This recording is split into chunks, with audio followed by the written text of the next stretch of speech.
buffers and wildlife corridors are not going to be in the Sumas Mountain Environmental Management Plan, then what is going to be in the plan? Yeah, so in fact, this notion of a Sumas Mountain Environmental Management Plan, just to be clear, we are trying to be more comprehensive than just Sumas Mountain.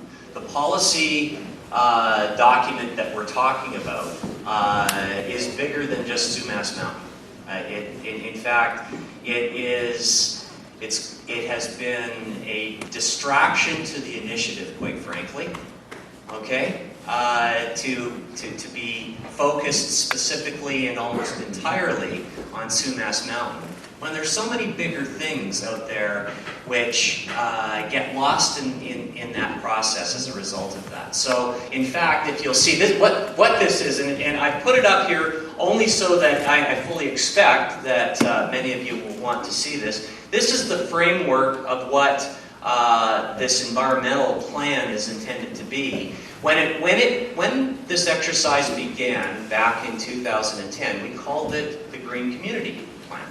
That's what it was in. That was where we began, and it's high time that we got back to the roots of that objective, and that's what we're calling it up here now. So does that mean, Jay, that the Sumas Mountain Environmental Management Plan /study is dead, officially? Yeah, so what will come before council will be something that's called the Green Community Plan, and it will have policy strategies that are around community education and outreach, habitat enhancement and restoration, bylaw guidelines and policy improvements. For example, our stream site protection bylaw.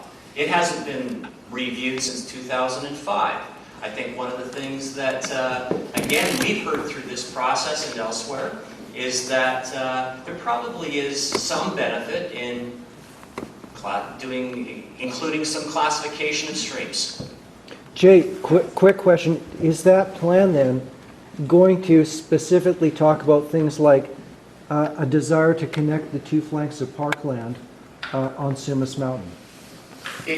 It may talk about the benefits of connectivity generally, but it certainly isn't going to talk specifically about land, anyone's land up on Sumas Mountain. Can we get the assurance, though, my apologies, I can't use my big boy voice very well tonight, but can we get the assurance that no discussions moving forward about connecting those two flanks are going to involve infringement on private property, rather the application from the city or metro to the province or the Crown to use Crown lands to make that connection, so that we can take this off of our sort of laundry list of worries that we need to worry about? Yeah, I think the answer to that is yes. And where we're at today and why it's so, the context is so important is that the mountain largely, the mountain's rural now.